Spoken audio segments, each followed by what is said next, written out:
Conte du Maghreb. Première histoire. Conseil d'un père.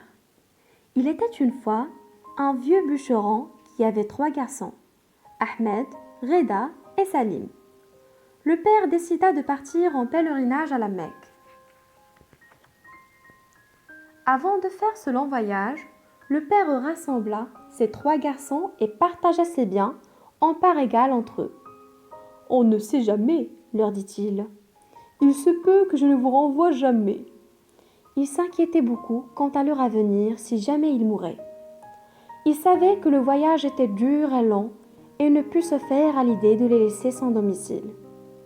Il était persuadé qu'un toit était la chose la plus indispensable à tout être humain et l'acquérir n'était pas une chose facile. Il rassembla ses enfants et donna à chacun une grosse somme d'argent, puis les fit jurer de se faire construire une maison, chacun avec sa part de fortune. Le père donna sa bénédiction à ses 3 enfants, puis partit à la Mecque, la conscience tranquille. Les 3 garçons décidèrent de se faire construire chacun une maison selon la volonté de leur père. L'aîné, Ahmed, qui était prodigue, se contenta d'une maison en terre et dilapa le reste de la fortune en faisant la fête tous les soirs avec ses amis. Il se croyait le plus malin, du moment qu'il avait tenu sa promesse sans se priver du plaisir de s'amuser avec ses copains. Le cadet, Reda pensait être un petit peu plus raisonnable que son frère aîné. Il se fit construire une baraque en bois. Comme il aimait le luxe, gaspilla le reste de la fortune en meubles et en vêtements. Quant à Salim, le plus jeune et le plus sage, se fit construire une vraie maison très solide. Il y mit la totalité de la somme que son père lui avait léguée, par respect à sa volonté. Il se dit qu'en travaillant, il pourrait la meubler petit à petit. Il pensait comme son père qu'un toit restait la chose la plus importante. L'hiver en forêt fut rigoureux cette année. Ahmed et Reda souffraient dans leur logement de fortune. Ils voulaient se réfugier chez Salim, dont la maison supportait sans peine le vent, la pluie et le froid.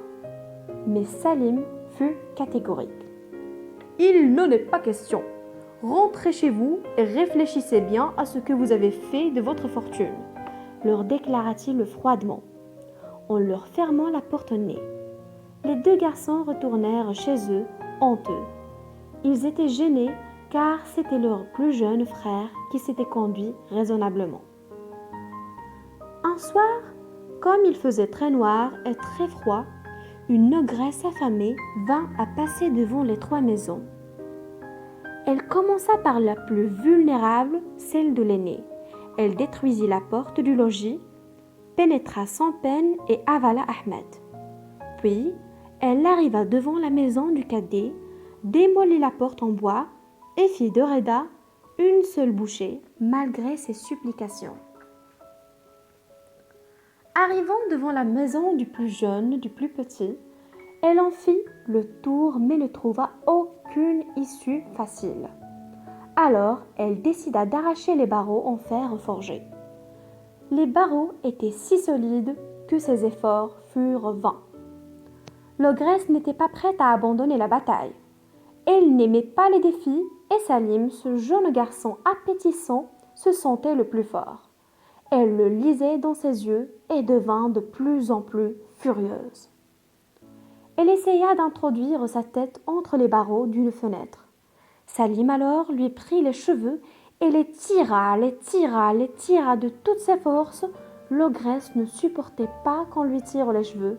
Cela l'enfonçait tellement qu'elle tomba sans connaissance devant la porte de la maison. Salim sortit prudemment de chez lui un poignard à la main. Il ouvrit le ventre de l'ogresse et fit sortir ses 2 frères indemnes. L'ogresse n'avait pas encore eu le temps de les digérer. Salim pardonna à ses frères leur comportement irresponsable.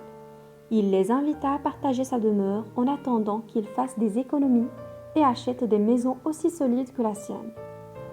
À son retour de la Mecque, le père félicita Salim et blâma Ahmed et Reda. Ceux-ci, honteux et inconscients de leur maladresse, s'excusèrent puis promirent à leur vieux père de travailler durement, jour et nuit, afin d'exaucer son vœu.